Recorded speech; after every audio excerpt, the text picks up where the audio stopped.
Бүгін Бишкекте Европа биримдиги Борбор Азия деген бизнес форум болуп өттү. Ага Евро биримдикин аткаруучу вице-президенти жана соода боюнча комиссар Валдис Домбровскис, Европадагы кайра куруу жана өнүктүрүү банкынын Борбор Азия боюнча башкаруучусу Жужана Хариктай катышты. Андан тышкары Бишкекке Казакстандын премьер-министри Аскар Мамин, Мажарстан мен Австриянын тышкы иштер министрлери Петер Сиярто мен Михаил Линхард, Франциянын тышкы иштер министрлигинен Борбор Азия боюнча өкүлү Паскаль Ларо, элчиликтер жана эл аралык уюмдардын өкүлдөрү катышты.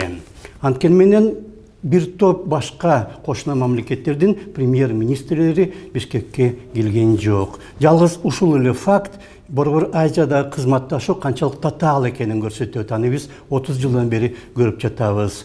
Борбор Азиянын биргелешип Евро биримдики менен кызматташуусу жөнүндө сөз да жок. Анткени менен Домбровскис 2 миллион евролук санариптештирүү боюнча долбоорду ачты жана 8 миллион 800 миң евро боюнча мыйзам үстөмдүгү боюнча долбоорду дагы ачты.